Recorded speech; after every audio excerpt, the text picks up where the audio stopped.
ஒரு காட்டுல ஒரு முனிவர் இருந்தார். ஒரு நாள் அவரை தேடிட்டு 4 பேர் வந்தாங்க. சுவாமி, எங்களுக்கு ரொம்ப நாளா ஒரு சந்தேகம்னாங்க. என்னன்னு கேட்டார்.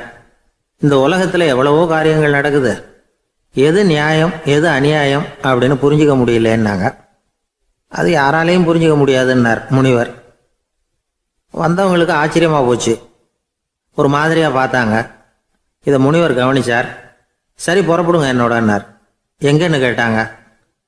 இப்போ உங்க 4 பேரையும் ஒரு புஷ்பக விமானத்தில் அழைச்சிட்டு போறேன். இந்த உலகத்தில் சர்வசாதாரணமாக நடக்கக்கூடிய ஒரு காட்சியை உங்களுக்கு காட்ட போறேன். நீங்க பார்க்க போற அந்த காட்சி நியாயமா அநியாயமா அப்படிங்கிறத என்கிட்ட சொல்லணும். நீங்க சரியான பதில் சொன்னா புஷ்பக விமானத்தில் தொடர்ந்து பிரயாணம் பண்ணலாம். தவறான பதில் சொன்னா இந்த புஷ்பக விமானம் உங்களை கீழே தள்ளி விட்டுரும் அப்படின்னார். 4 பேருக்கும் பயம்தான். இருந்தாலும் முனிவர் கூப்பிடுறாரு அப்படின்னு சொல்லி புறப்பட்டாங்க. அவங்க எல்லாரும் புறப்பட்டு ஒரு காட்டு வழியாக போய்கிட்டு இருக்கிறாங்க புஷ்பக விமானத்தில். அங்கே நடக்கிற ஒரு காட்சியை காட்டுறார் முனிவர். அதோ அங்கே பாருங்கன்னார். அந்த விமானத்தில் இருந்தபடியே எல்லாரும் கீழே குனிஞ்சு பார்க்குறாங்க. அங்கே ஒரு தாய் புலி அப்போ தான் குட்டி போட்டிருக்கு. குட்டிகளை ஈன்ற உடனே பசிக்கு இறை தேடி அந்த பக்கமாக வருது. அதே நேரம் ஒரு தாய் மான், அதுவும் அப்போ தான் குட்டி போட்டிருக்கு. அதுவும் இதே மாதிரி குட்டிகளை ஈன்ற உடனே பசிக்கு இறை தேடி அந்த பக்கமாக வருது. இப்போ அந்த புலி அந்த மானை அடித்து போட்டுடுது. அதுவும் சாப்பிடுது, குட்டிகளுக்கும் கொடுக்குது. இப்போ அந்த புலி குட்டிகள் முகத்தில் மகிழ்ச்சி, தாயை இழந்த அந்த மான் குட்டிகள் முகத்தில் துக்கம். இப்போ அந்த முனிவர் 4 பேர்கிட்டையும் கேட்குறார், நீங்கள் இங்கே பார்த்தீங்களே, இதில் எது நியாயம் எது அநியாயம்? ஒவ்வொருத்தராக சொல்லுங்கள். உங்கள் பதில் சரியில்லைன்னா இந்த விமானம் உங்களை கீழே தள்ளி விட்டுரும். சொல்லுங்கள் பார்க்கலாம்னார். முதல்ல ஒருத்தன் சொன்னான், அந்த புலி செஞ்சது சரிதாங்க. அது பசிக்கு அதுதான் ஆகாரம். தன்னுடைய பசிக்கு தானே இறை தேடிக்கிட்டுது. அதில் என்ன தப்பு? அவ்வளவுதான். அதனால் புலி செஞ்சது நியாயம்தான் அப்படின்னா. அவ்வளவுதான், அந்த விமானம் அவனை அப்படியே கீழே தள்ளி விட்டுட்டுது. அதனால் அவன் கொடுத்த பதில் சரியில்லை அப்படிங்கிறது புரிஞ்சு போச்சு. இப்போ 2வது ஆள் சொன்னான், புலி செஞ்சது பாவம், அந்த தாய்மான் என்ன தப்பு பண்ணிச்சு? இப்போ அந்த குட்டிகளுக்கு யார் ஆதரவு? அதனால் புலி செஞ்சது அநியாயம் அப்படின்னா. அவ்வளவுதான், அவனையும் கீழே தள்ளி விட்டுடுது அந்த விமானம். இந்த பதிலும் சரியில்லை அப்படின்னு ஆயிட்டுது. இப்போ 3வது ஆள் வந்தான். முதல்ல 2 பேர் கீழே விழுந்ததை பார்த்துக்கிட்டு இருந்தான். அதனால் அவன் சொன்னான், ரெண்டுமே நியாயம்தாங்க. புலி இறை தேடினதும் இயற்கை, அதுக்கு மான் இறையானதும் இயற்கை. அதனால் இதில் ஒன்றும் தப்பு இல்லைன்னா. அவ்வளவுதான், அவனையும் அந்த விமானம் கீழே பிடிச்சி தள்ளி விட்டுது. இப்போ 4வது ஆள் வந்தான். முனிவர் கேட்டார், நீயாவது சொல்லுப்பா, இந்த செயலில் எது நியாயம்னார். அவன் தெளிவாக பதில் சொன்னான். அதாவது என்ன சொன்னான்னா, எனக்கு தெரியல அப்படின்னா. அவனை விமானம் கீழே தள்ளலை, சௌரியமாக அழைச்சிட்டு போட்டுது. இவனும் பிரயாணம் சௌக்கியமாக பண்ணானான். ஆக இதுதான் சரியான பதிலுங்கிறத முனிவர் உணர்த்தினார். இந்த கதையிலிருந்து நாம் புரிஞ்சுக்க வேண்டியது என்னன்னா, இந்த உலகத்தில் எவ்வளவோ காரியங்கள் நடக்குது. அதெல்லாம் ஏன் அப்படி நடக்குதுங்கிறதுக்கு எப்பேற்பட்ட பண்டிதராலும் பதில் சொல்ல முடியாது. தெரியாததை தெரியாதுன்னு ஒத்துக்கிட்டா வாழ்க்கை பிரயாணம் சுகமாக இருக்கும். அதனால் தேவையில்லாத விஷயங்களை புரிஞ்சுக்கிறதுக்கு நேரத்தை செலவு பண்ணிகிட்டு இருக்கக்கூடாது. வாழ்க்கையை குழப்பிக்க கூடாது. வாழ்க்கைக்கு தேவையானது என்னவோ அதை மட்டும் புரிஞ்சுக்கிட்டா போதும். இந்த காலத்து ஆள் ஒருத்தன் ஒரு பெரியவரை தேடி வந்தான். ஐயா, ஒரு சந்தேகம்னா. என்ன உன்னுடைய சந்தேகம்னார். பகுத்தறிவுன்னா என்ன, விதின்னா என்ன அப்படின்னு கேட்டான். இதுக்கு அவரு, இப்போ உன்னுடைய வலது காலை தூக்குன்னார். தூக்கினான். சரி, இப்போ உன்னுடைய வலது காலை கீழே இறக்காம உன்னுடைய இடது காலையும் தூக்குன்னார். தூக்கினான். பொத்துன்னு கீழே விழுந்துட்டான். பெரியவர் சொன்னார், உன்னால் ஒரு காலை தூக்க முடிஞ்சுது, அதுதான் பகுத்தறிவு. 2 கால்களையும் ஒரே சமயத்தில் தூக்குனா அடிபடும், அப்படிங்கிறது தான் விதி அப்படின்னு விளக்கம் கொடுத்தார். இவன் தன்னுடைய விதியை நொந்துக்கிட்டே இடுப்பை பிடிச்சிக்கிட்டு அங்கேருந்து நடந்து போயிட்டானான். ஒரு ஊரில் ஒரு மன்னன் இருந்தான், கொடுங்கோல் மன்னன். நிறைய தொந்தரவு பண்ணிக்கிட்டு இருந்தான். அவன் ஒரு தடவை என்ன பண்ணான் தெரியுமா? ஒரு தப்பும் பண்ணாத ஒரு இளைஞனை பிடிச்சி ஜெயிலில் அடைச்சுட்டான். அந்த பையனோட சொந்தக்காரங்கள்லாம் ராஜா கிட்ட போனாங்க. அவன் ஒரு தவறும் பண்ணலை, அவனை விடுதலை பண்ணுங்க அப்படின்னு கெஞ்சி கேட்டுக்கிட்டாங்க. மன்னன் யோசனை பண்ணான். அந்த இளைஞனை கூப்பிட்டுக்கிட்டு வர சொன்னான். அவனை கொண்டாந்து ராஜா முன்னாடி நிறுத்தினாங்க. இதை பாருப்பா, உன்னை நான் விடுதலை பண்ணுவேன், ஆனால் ஒரு கண்டிஷன். அந்த நிபந்தனையை நீ நிறைவேற்றினா உனக்கு விடுதலை அப்படின்னா மன்னன். சரின்னு ஒத்துக்கிட்டான் பையன். மன்னன் வந்து கண்டிஷன் என்னங்கிறத சொன்னான். உங்ககிட்ட ஒரு செம்மறி ஆட்டை கொடுக்க போகிறேன், 1 மாதத்துக்கு அதுக்கு தேவையான தீனியையும் கொடுக்க போகிறேன்.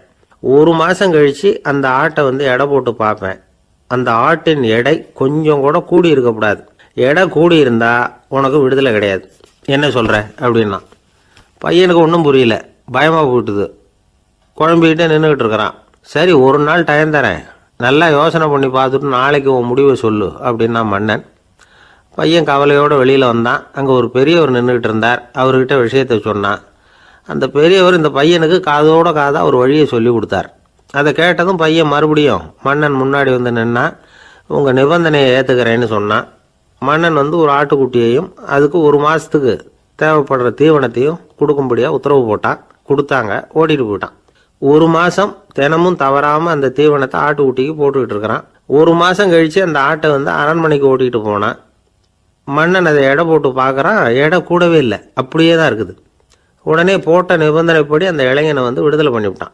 சரி, ஆட்டுக்கு எடை கூடாமல் இருக்கிறதுக்கு அந்த பெரியவர் சொல்லி கொடுத்த யோசனை என்ன அப்படின்னா, அது வேற ஒன்றும் இல்லை.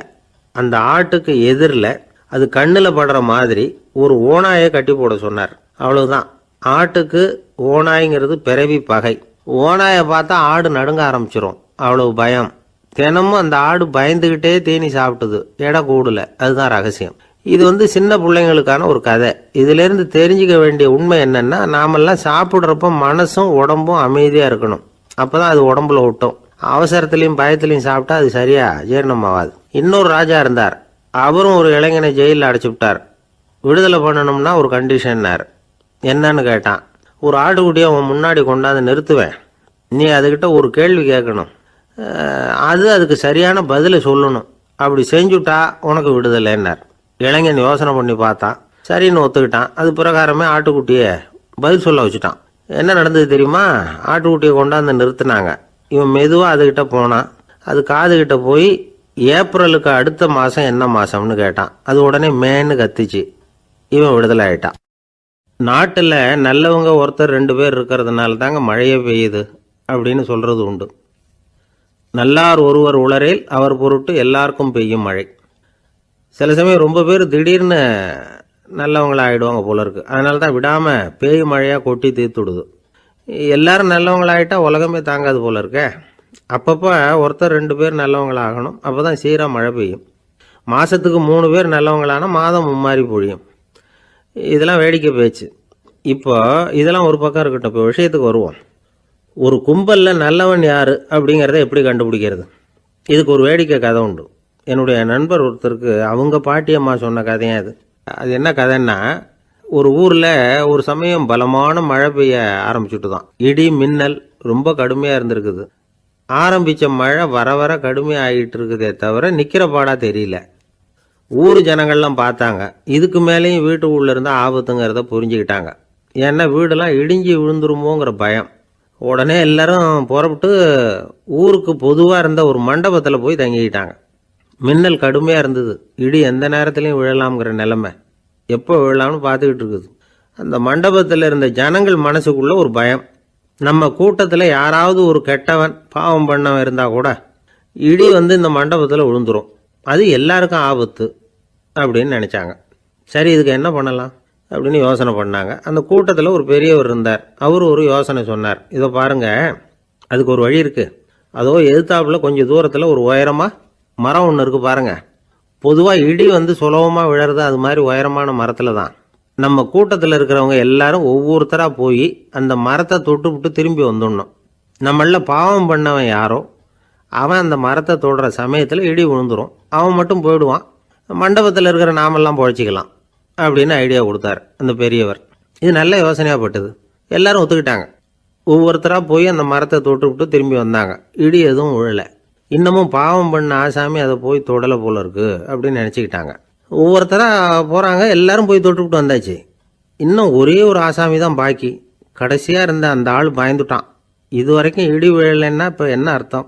இப்போ நாம தான் பாக்கி, நாம தான் தப்பு பண்ண ஆள் போல இருக்கு அப்படின்னு நினச்சிட்டான். அதனால் துணிச்சலாக போய் தொடுறதுக்கு பயந்தான்.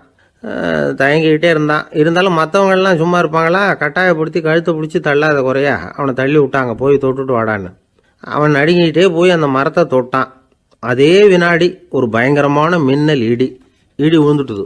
எங்கே விழுந்தது தெரியுமா? அந்த ஆள் மேலே இல்லை, மண்டபத்தில் விழுந்தது. மண்டபத்தில் இருந்தவங்க பூரா காலி. அந்த ஒரு ஆள் மட்டும் புழைச்சிக்கிட்டான். இந்த ஒரு ஆளை காப்பாற்றுறதுக்காக தான் இடி வந்து மண்டபத்தில் விழாமல் இருந்திருக்குது. இதுதான் கதை. அதனால் நல்லவங்க எப்படியும் தப்பிச்சுக்குவாங்க அப்படிங்கிறது ஒரு நீதி. ஒருத்தன் அப்படி தான் தெருவில் நடந்து போய்கிட்டு இருந்தான், ரொம்ப நல்லவன்.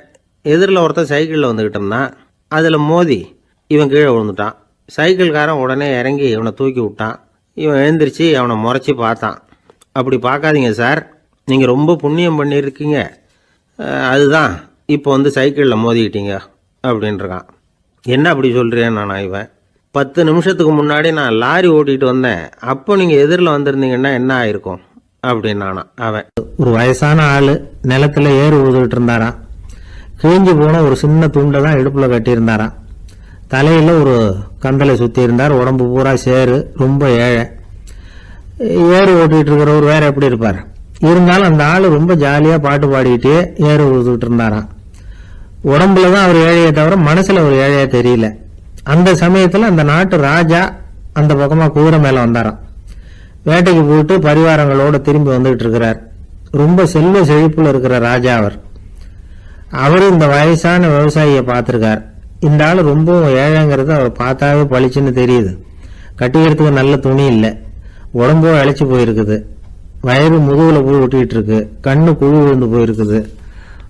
ஆனாலும் முகத்தை பார்த்தா சந்தோஷமா இருக்கிற மாதிரி இருக்கு. இவ்வளவு உற்சாகமா பாடிக்கிட்டு இருக்கிறாரே அப்படின்னு ஆச்சரியமா நினைச்சு பார்த்தார் அந்த ராஜா. சரி, அவர்கிட்ட கொஞ்சம் பேச்சு கொடுத்து பார்க்கலாம் அப்படின்னு முடிவு பண்ணார். ஐயா பெரியவரே, இப்படி கொஞ்சம் வர முடியுமான்னாராம். பொழுது போறதுக்குள்ள நான் இந்த வயல் பூரா உழவு ஓட்டியாகணும், அதனால பேசுறதுக்கு நேரம் இல்லை அப்படின்னாராம் அந்த பெரியவர். என்ன அவ்வளவு அவசரமா? மீதி இருந்தா நாளைக்கு உழுதக்கூடாதா? அது சரி, உனக்கு எத்தனை ஏக்கர் நிலம் இருக்கு அப்படின்னு விசாரிச்சிருக்கார் ராஜா. எனக்குன்னு சொந்தமா உள்ளங்கை அளவு கூட நிலம் கிடையாது, இது எங்க முதலாளியோட நிலம். இதை பூராவும் உழுது முடிச்சாதான் அவர் கூலி கொடுப்பார்.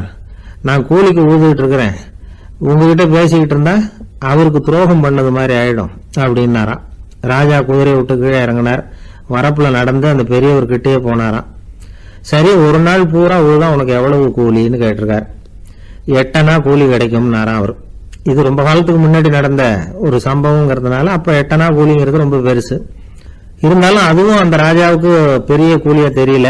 இவ்வளவுதானா, இதை வச்சுக்கிட்டு நீ எப்படி காலம் தள்ளுற அப்படின்னாராம். ஒன்னும் கவலை இல்லை அப்படின்னாராம் அவரு. ராஜாவுக்கு ரொம்ப ஆச்சரியமா போச்சு. 8 அணா கூலி வாங்குற இந்த ஆளு கவலை இல்லாம இருக்கிறார், ஏராளமான வசதியோடு இருக்கிறன்னா கவலை இல்லாம வாழ முடியலையே அப்படின்னு நினைச்சு பார்த்திருக்கார். அது சரி, 8 அணாவில் எப்படி குடும்பம் நடத்துற அப்படின்னு கேட்டாராம். எனக்கு கிடைக்கிற 8 அணாவில் 2 அணா குடும்பத்துக்கு செலவழிக்கிறேன், 2 அணா பழைய கடனுக்கு கொடுக்குறேன், 2 அணா வந்து தர்மம் செய்யறேன், 2 அணா வட்டிக்கு கொடுக்குறேன், ஒரு குறையும் இல்லைன்னாராம். ராஜாவுக்கு ஒன்றும் புரியல. எனக்கு ஒன்றும் புரியலேன்னு இருக்காரு. ஐயா, எனக்கும் என் மனைவிக்கும் 2 அணா செலவாகுது. வயசான அம்மா அப்பா இருக்கிறாங்க, சின்ன வயசுல என்னை காப்பாத்தினவங்க அவங்க. அந்த கடனுக்கு 2 அணா செலவாகுது, அது பழைய கடன். என் தங்கச்சி ஒருத்தி ஆதரவு இல்லாத நிலைமையில தன்னுடைய மகனோட என் வீட்டுல வந்து இருக்கிறா, அவளுக்கும் அவள் மகனுக்கும் 2 அணா செலவு பண்றேன், அது தர்மம். எனக்கு 2 பிள்ளைங்க இருக்கிறாங்க, அவங்களுக்கு 2 அணா செலவு பண்றேன், அது வட்டிக்கு கொடுக்கறது மாதிரி. பிற்காலத்துல அவங்க எங்களை காப்பாத்துவாங்க. அந்த வகையில நான் திருப்தியோட வாழ்ந்துகிட்டு இருக்கிறேன் அப்படின்னாராம். ராஜாவுக்கு அர்த்தம் புரிய ஆரம்பிச்சுதான். அந்த பெரிய நிலத்தை விலை கொடுத்து வாங்கி அந்த பெரியவருக்கே தானமா கொடுத்துட்டாராம். இப்போ ஊழவருக்கே நிலம் சொந்தமாயிட்டுது. அன்னையிலிருந்து அரசனுக்கும் ஆறுதல் கிடைச்சுதான். இப்படி ஒரு கதை சொல்லுவாங்க. 8 அணா வருமானத்தை வச்சுக்கிட்டு எப்படி காலத்தை தள்ளுறதுன்னு சொல்றதுக்காக இந்த கதையை சொல்றதாக யாரும் தப்பா நினைச்சுக்க கூடாது. கிடைக்கிறத எப்படி பங்கு போடுறார், எப்படி திருப்தியா வாழறார் அப்படிங்கிறது தான் முக்கியம். அது மாதிரி இன்றைக்கு இந்த பொங்கல் திருநாள்ல உழவர்கள் மனசு மகிழ்ச்சியா இருந்ததுன்னா அது எல்லாரும் மகிழ்ச்சியா இருக்கிறது மாதிரி அர்த்தம். அதனால அவர்கள்ட்ட இருந்து நாம வந்து பாடம் கத்துக்கணும். சில உழவர்கள் வந்து தங்கள் நிலத்துல விளையறத தாங்கள் சாப்பிட மாட்டாங்க, அடுத்தவங்கள்ட்ட வித்துட்டு சந்தையில போய் வேற அரிசி வாங்கிட்டு வந்து தான் இவங்க சாப்பிடுவாங்க. அப்படிப்பட்ட விவசாயிகள்லாம் இது உண்டு. பங்கிடுகிற பண்பை உழவர்கள்ட்ட இருந்து கற்றுக்கொள்ளுங்கள் அப்படிம்பாங்க. ஒரு ஆள் நிம்மதியா மகிழ்ச்சியா இருந்தானா, உங்க நிம்மதிக்கும் மகிழ்ச்சிக்கும் என்ன காரணம்னு கேட்டிருக்காரு இன்னொருத்தர்.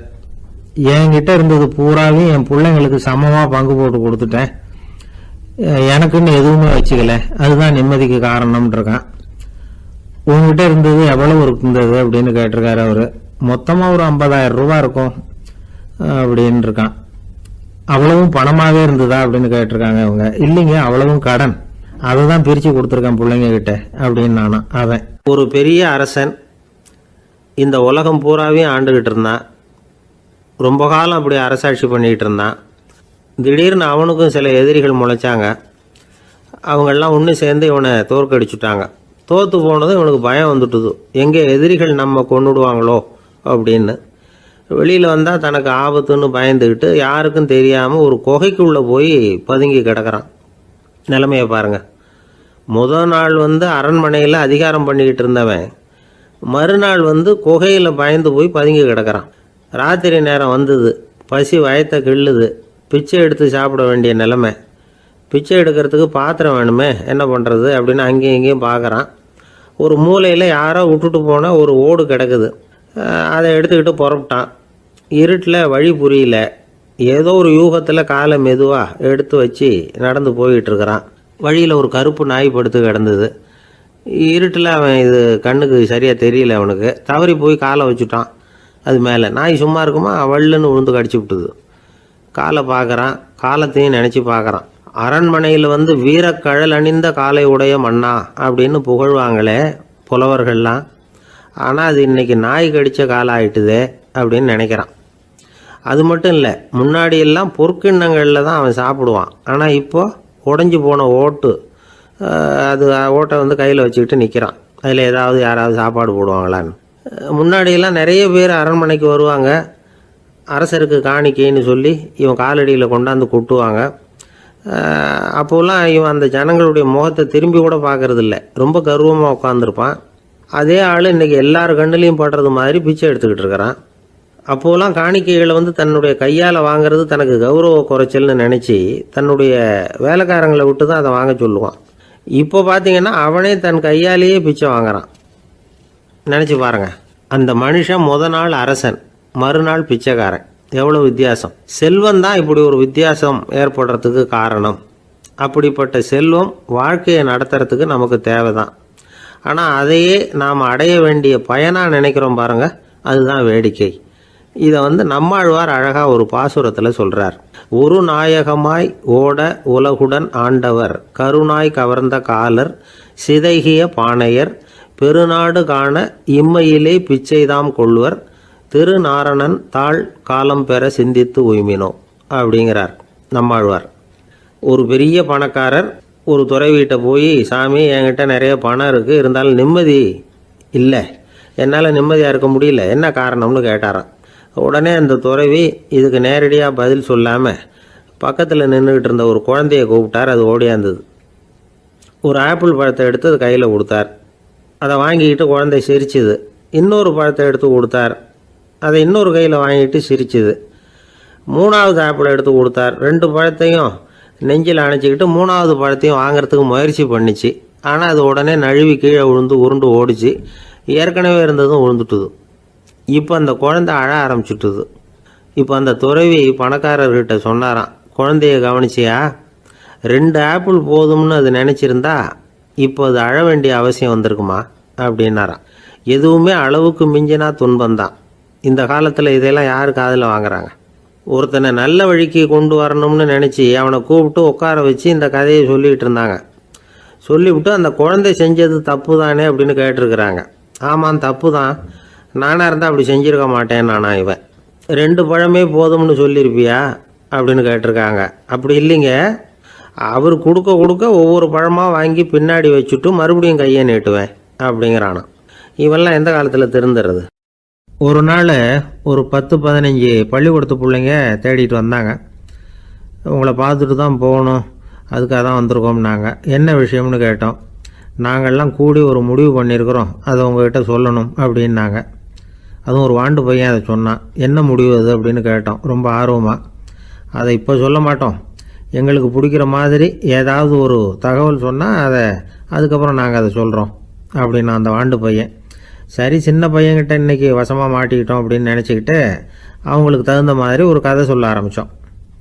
அது என்ன கதைன்னா, ஒரு பெரிய காடு, அதில் பலவிதமான மிருகங்கள். அந்த காட்டுக்கு ஒரு சிங்கம் தான் ராஜா. எப்பவும் காட்டுக்கு அது தானே ராஜா. ஒரு பெரிய யானைக்கு இது பொறுக்கலை. என்ன இது, எப்போ பார்த்தாலும் இங்கே சிங்கத்துக்கே ராஜா பதவி கிடைக்கிது, நான்லாம் எவ்வளவு பலசாலியாக இருக்கிறேன், அப்படி இருந்தும் எனக்கு அந்த பதவி கிடைக்கலையே அப்படின்னு தனக்குள்ளே பொறுமிக்கிட்டே இருந்தது. ராஜா பதவியை நினச்சி ரொம்ப ஏக்கம், அதுக்கு பதவி மோகம். இந்த சமயம் பார்த்து ஒரு குள்ள நரி கூட்டம் அதை தேடிட்டு வந்தது. ஐயா பெரியவங்களே, நீங்கள் இந்த காட்டுக்கு ராஜாவாக இருக்க ஆசைப்படுறீங்க, அதில் ஒன்றும் தப்பு இல்லை. ஆனால் அதுக்கு முன்னாடி நீங்கள் எங்கள் கூட்டத்துக்கு கொஞ்ச நாள் தலைவராக இருங்க, அதாவது ராஜாவாக இருங்களேன், உங்களுக்கும் ஒரு ட்ரைனிங் கிடைச்சது மாதிரி இருக்கும் அப்படின்னு சொல்லியிருக்குது இந்த கூட்டம், குள்ள நரி கூட்டம். இதை கேட்ட உடனே யானைக்கு ரொம்ப சந்தோஷம் தாங்கலை. அதுதான் எப்போன்னு பதவிக்காக காத்துக்கிட்டு இருக்குதே. இருந்தாலும் கொஞ்சம் பிகுவோட, சரி நீங்கள்லாம் இவ்வளோ தூரம் என்னை தேடிட்டு வந்து கேட்கறதுனால மறுக்க முடியல அப்படின்னு ரொம்ப ஏதோ அவளுக்கு சிரமப்பட்டு ஒத்துக்கிறது மாதிரி ஒத்துக்கிட்டது. ஏதோ உங்கள் ஆசைக்கு கட்டுப்படுறேன், கொஞ்ச நாள் உங்கள் கூட்டத்துக்கு ராஜாவாக இருக்கிறதுக்கு சம்மதிக்கிறேன் அப்படின்னுது. உடனே அந்த யானை ராஜ நடை போட ஆரம்பிச்சிட்டுது. யானை சாதாரணமாக நடந்தாவே எப்படி இருக்குங்கிறது நமக்கு தெரியும். அதுவே ராஜ நடை நடந்தால் எப்படி இருக்கும் கற்பனை பண்ணி பாருங்கள். யானை முன்னாடி கம்பீரமாக போய்கிட்டு இருக்குது, தலைவர் இல்லையா, அதனால் குள்ள நரிகள்லாம் ரொம்ப அடக்கமாக அது பின்னாடி அணிவகுத்து போயிட்டு இருக்குது. ராஜா வாழ்க, மன்னர் வாழ்க அப்படின்னு கோஷம் வேற. யானைக்கு தலைகால் புரியல, அவ்வளவு சந்தோஷம். அந்த யானைக்கு செருக்கு, ஆணவம் எல்லாம் ஏற்பட்டு போச்சு. அதுக்கப்புறம் அது தரையை பார்க்குமா, நிமிர்ந்து நடக்க ஆரம்பிச்சுட்டுது. தரையை பார்க்குறதே இல்லை. அப்படி போயிட்டுருக்கிறப்போ ஒரு சதுப்பு நிலத்தில் திடீர்னு காலை வச்சுட்டுது. அவ்வளோதான், கால் உள்ளே போட்டுது. இன்னொரு காலை எடுத்து வச்சுது, அதுவும் உள்ளே போட்டுது. அந்த 2 காலையும் எடுக்கிறதுக்காக அடுத்த 2 காலையும் அழுத்திச்சு, அதுவும் உள்ளே போக ஆரம்பிச்சுட்டுது. இப்போ 4 காலம் வசமாக சேத்துல அழுந்தி போச்சு, எடுக்க முடியல. குள்ள நரிகள்லாம் அதை சுற்றி வந்தது. சிலது சுற்றி நின்று டான்ஸ் ஆட ஆரம்பிச்சுட்டுது யானையை பார்த்துட்டு. இதை யானை பார்த்தது. என்ன இது தலைவர், நான் தவிச்சிக்கிட்டு இருக்கிறேன், தொண்டர்கள்லாம் சுற்றி நின்று வேடிக்கை பார்த்துக்கிட்டு இருக்கிறீங்க, டான்ஸ் ஆடுறீங்க அப்படின்னு கேட்டுதான். தொண்டர்களே, தலைவர் நான் தவிச்சிக்கிட்டு இருக்கிறது உங்களுக்கு தெரியலையா? இப்போ உடனே உங்கள் தலைவரை காப்பாற்ற வேண்டியது உங்கள் கடமை இல்லையா அப்படின்னு கத்துச்சான் அந்த யானை. குள்ள நரிகளில் ஒன்று முன்னாடி நின்று அந்த யானையை பார்த்து தான், தலைவரே எங்களுக்கு ரொம்ப நாளாக ஒரு ஆசை, அந்த ஆசையை நிறைவேற்றிக்கிறதுக்காக தான் உங்களை எங்கள் தலைவராக ஏற்றுக்கிறோம்னு சொன்னோம் அப்படின்னு தான். என்ன ஆசைன்னு கேட்டிருக்கு யானை. யானை கறி சாப்பிட்டு பார்க்கணுங்கிறது எங்களுக்கு ரொம்ப நாளாக ஆசை, அது இன்றைக்கி தான் நிறைவேற போகுது அப்படின்னு தான் அந்த நரி. இதை கேட்ட உடனே அந்த யானை அப்படியே மூர்ச்சி ஆகிட்டு தான். நரிகள்லாம் அது மேலே ஏறி குதற ஆரம்பிச்சுட்டு தான். பதவி மேலே இருந்த பேராசை அந்த பலசாலியான யானையையே மாட்டி விட்டுட்டுது பார்த்தீங்களா அப்படின்னு சொல்லி முடித்தோம் இந்த கதையை அந்த சின்ன பிள்ளைங்கக்கிட்ட. சரிங்க, இப்போ நாங்கள் உங்களை தேடி வந்த விஷயம் என்னங்கிறத சொல்லவா அப்படின்னா ஒரு வாண்டு பையன். சீக்கிரம் சொல்லு தம்பி, சஸ்பென்ஸ் தாங்கலை அப்படின்னோம். அவன் மெதுவாக எங்களை பார்த்து சொல்கிறான், எங்களுக்கு கொஞ்ச நாள் நீங்கள் தலைவராக இருந்தால் தேவலை அப்படின்னா. ஒரு ஊரில் ஒரு குரு இருந்தார், ஜென் குரு. அவரை தேடிட்டு ஒரு மன்னர் வந்தார். வந்தவர் ஜப்பான் மன்னர். தோட்டக்கலையை பற்றி தெரிஞ்சுட்டு போகிறதுக்காக அவர் வந்தார். எப்படி தோட்டம் அமைக்கிறது அப்படிங்கிறத பற்றி அந்த குரு விவரமாக சொல்லி கொடுத்தாரு. 1 நாள் 2 நாள் இல்லை, 3 வருஷம் கற்றுக் கொடுத்தார். அதுக்கப்புறம் சொன்னார், நான் கற்றுக் கொடுத்துட்டேன், இனிமேல் நீங்கள் போகலாம், போய் தோட்டம் அமைக்கலாம், அதுதான் உங்களுக்கு பரிசை. தோட்டம் அமைச்ச பிறகு சொல்லி அனுப்புங்க, நான் வந்து பார்க்குறேன். நீங்கள் இங்கே என்னவெல்லாம் கற்றுக்கிட்டீங்களோ அதையெல்லாம் அங்கே செயல்முறையில் செஞ்சு காட்டுங்க அப்படின்னு சொல்லி அனுப்பி வச்சார். மன்னர் போனார். அரண்மனைக்கு பக்கத்திலேயே ஒரு பெரிய தோட்டத்தை உண்டு பண்ணினார். அழகான மரங்களையும் செடிகளையும் உருவாக்கினார். கிட்டத்தட்ட 1000 தோட்டக்காரர்களை பயன்படுத்தி 3 வருஷங்கள் முயற்சி பண்ணி அந்த அழகான தோட்டத்தை உருவாக்கினார். குருகிட்ட இருந்து செய்தி வந்தது, நாளைக்கு வந்து தோட்டத்தை பார்க்குறேன் அப்படின்னு. மன்னர் உடனே சுறுசுறுப்பாயிட்டார். முதல் நாளே தோட்டத்தை சுத்தப்படுத்தினார். ராத்திரி பூரா யாரும் தூங்கலை. எல்லாருக்கும் தோட்டத்தை ஒழுங்குபடுத்துகிற வேலை. அது அந்தந்த இடத்துல ஒழுங்காக இருக்குதா அப்படின்னு சரி பார்த்தாங்க. ஒரு தவறும் இல்லாத வகையில் அதை ஒழுங்குபடுத்தினாங்க. மறுநாள் குரு வந்தார், தோட்டத்தை பார்த்தார். அவருக்கு கோபம் வந்துட்டுது. மன்னருக்கு ஆச்சரியம், எப்பவும் சிரிச்சுக்கிட்டே இருக்கிறவர் இப்போ இப்படி இருக்கிறாரே அப்படின்னு. மெதுவாக குரு கிட்ட போய் எல்லாம் சரியாக தானே இருக்குது அப்படின்னார். எல்லாம் சரிதான், ஆனாலும் எங்கே அந்த பொன்னிற காற்று அப்படின்னார். உதிர்ந்த இலைகள், பொன் மஞ்சள் நிற இலைகள் காற்றில் அப்படி புரண்டு ஓடுவதை நான் பார்க்க முடியவில்லையே அப்படின்னாராம். அது இல்லாமல் இந்த தோட்டம் உயிரோட்டம் உள்ளதாக இருக்காது, இதில் பாடல் இல்லை, ஆடல் இல்லை, அதெல்லாம் இல்லாமல் இந்த தோட்டம் ரொம்பவும் செயற்கையாக தெரியுதேன்னாராம். மன்னர் இப்போதான் யோசனை பண்ணார். கீழே கிடந்த காஞ்சி போன இலைகள் மட்டும் இல்லை, மரத்தில் இருந்த காஞ்சி போன இலைகளையும் அப்புறப்படுத்தி சுத்தமாக வச்சிருக்கிறார். இறப்பும் வாழ்க்கையினுடைய ஒரு பகுதி தான். மரணம்ங்கிறது வாழ்க்கைக்கு எதிரானது அல்ல, அதை நிரப்பும் ஒரு பகுதி தான் அது. மரணம் இல்லையில் வாழ்க்கையே இல்லை அப்படிங்கிறது பெரியவங்க கருத்து. இப்போ அந்த தோட்டம் அழகாக தான் இருக்குது, இருந்தாலும் அது ஒரு ஓவியம் மாதிரி உயிர் இல்லாமல் இருக்கு. குரு ஒரு வாளியை கையில் எடுத்துக்கிட்டார், தோட்டத்தை விட்டு வெளியில் போனார். ஏற்கனவே வீசி எறிந்த அந்த சருகுகளை எல்லாம் அள்ளி கொண்டுகிட்டு வந்தார். உள்ள எல்லா இடங்கள்லையும் அதை வீசினார். உடனே காற்று அந்த காய்ந்த சருகுகளையும் பழுத்த இலைகளையும் அசைக்க ஆரம்பிச்சுட்டுது. இப்போ அங்கே சலசல சத்தம், சங்கீதம், இலைகளின் நடனம், ஓவியம் மாதிரி இருந்த அந்த தோட்டத்துக்கு இப்போ உயிர் வந்துட்டுது. இதுதான் அந்த பொன்னான காற்று அப்படின்னாராம் குரு. மன்னருக்கு புரிஞ்சுது. மிகப்பெரிய ஜென் கேள்வி ஒன்று உண்டு. உம்மான் அப்படிங்கிற ஒரு பெரிய குருவை பார்த்து துறவி ஒருத்தர் கேட்டாராம், இலைகள் எல்லாம் கீழே விழுந்து மரங்கள் மொட்டையாக இருக்கும் பொழுது என்ன நடக்கும்? இதுதான் கேள்வி. இதுக்கு உம்மான் சொன்ன பதில் பொன்னான காற்று, தி கோல்டன் விண்ட் அப்படின்னாராம். இதுக்கு என்ன விளக்கம்னா, உன்னுடைய எண்ணங்கள் எல்லாம் உன்னுடைய மனசிலிருந்து கீழே விழுந்து உனது உள்ளுணர்வானது மொட்டையாக நிற்கும் நிலைதான் அது. உனது வேர்களின் அருகில் காற்று வீசுகிறது. எல்லா எண்ணங்களும் உன்னிலிருந்து வெகு தூரத்துக்கு புரண்டு கொண்டே சென்று விடுகிறது. நீ அவற்றை கடந்து விட்டால் நீ அவைகளுக்கெல்லாம் மேலெழுந்து கீழே பார்ப்பவனைப் போல நிற்க ஆரம்பித்து விடுவாய். அதுதான் தியானம் என்பது அப்படின்னு சொல்றாங்க. தியானம்ங்கிறது எண்ணத்துக்கு எதிரானதில்லை, தியானம்ங்கிறது எண்ணங்களை கடந்து செல்வது தான். அதுக்கப்புறம் நாம பொன்னிற காற்றுல ஆட ஆரம்பிச்சிருவோம். இதுதான் பெரியவர்கள் சொல்றது. என்கிட்ட ஒருத்தர் தோட்டம் அமைக்கணும்னு யோசனை கேட்டு வந்தார். எல்லாம் சொல்லி கொடுத்தேன். செடிகள்லாம் செழிப்பாக வளரணும்னா வேர் காயாமல் பார்த்துக்குங்க, தினமும் தண்ணி விடுங்க அப்படின்னு சொல்லி அனுப்பி வச்சேன். ஒரு மாதம் கழிச்சு அவர் தோட்டத்தை பார்க்கறதுக்காக போனேன். போய் பார்த்தா எல்லா செடியும் வாடி கிடக்குது. என்னங்க இப்படி பண்ணிவிட்டீங்கன்னு. நீங்கள் சொன்னபடி தான் செஞ்சேன்னார். என்ன செஞ்சீங்கன்னு கேட்டேன். வேர் காயாமல் பார்த்துக்க சொன்னீங்க, தினமும் ஒரு தடவை எல்லா செடியையும் ஒவ்வொன்றா பிடுங்கி பார்த்து வேர் காயாமல் இருக்கா அப்படின்னு பார்த்துட்டு அதுக்கப்புறம் தண்ணி பாய்ச்சனே, அவ்வளவுதான் அப்படின்னார். ஒரு பெரிய தத்துவ சிந்தனையாளர் இருந்தார், சுவாங்சு அப்படின்னு பேர். அவருடைய மனைவி ஒரு நாள் திடீர்னு காலமாயிட்டாங்க. ஐயோ பாவம், அவர் ரொம்ப வருத்தப்படுவார், போய் ஆறுதலாக 4 வார்த்தை பேசிவிட்டு வரலாம் அப்படின்னு நினச்சிக்கிட்டு நிறைய பேர் அவரை தேடிட்டு வந்தாங்களாம். வந்தவங்களுக்கு ஆச்சரியம், ஏன்னா இவர் வருத்தப்பட்டுக்கிட்டு இருப்பார் அப்படின்னு தானே எதிர்பார்த்தாங்க. அப்படி இல்லை, தாளம் போட்டுக்கிட்டு உட்காந்துருக்கிறார். தாளத்துக்கு தகுந்த மாதிரி பாட்டு வேற பாடிக்கிட்டு இருக்கிறார். என்ன மனுஷன் அவர், கொஞ்சம் கூட கவலை இல்லாமல் இப்படி இருக்கிறாரு அப்படின்னு நினச்சாங்க. ஒருத்தர் துணிஞ்சு அவர்கிட்ட கேட்டுவிட்டார், என்னங்க இது இப்படி அப்படின்னு. அதுக்கு அவர் என்ன சொன்னார் தெரியுமா? இதை பாருங்க, என்னுடைய மனைவி பிறக்கிறதுக்கு முன்னாடி அவளுக்கு உயிரும் கிடையாது, உடலும் கிடையாது. அதுக்கு பிறகு தான் உயிர் வந்தது, உடல் வந்தது, அந்த உருவம் வந்தது. இப்போ என்ன ஆச்சு? அந்த உருவமும் உயிரும் போயிட்டுது, அவ்வளவுதானே. வந்தது போயிட்டுது. இளவேனில் காலம், இலையுதிர் காலம், பனிக்காலம், இப்படி பருவங்கள் மாறி மாறி வருது இல்லையா? அது மாதிரி பிறப்பும் இறப்பும் மாறி மாறி வருது. இது இயற்கை. இதுக்காக அழுதா அது எப்படி அப்படின்னாராம். ஞான தெளிவு அடைஞ்சவங்களுக்கு எல்லாமே சுகம்தான். திருவள்ளுவரும் அதை தான் சொல்றார், உறங்குவது போலும் சாக்காடு, உறங்கி விழிப்பது போலும் பிறப்பு. தூங்கிறதுக்கெல்லாம் நாம் வருத்தப்பட்டுக்கிட்ட இருக்கிறோமா?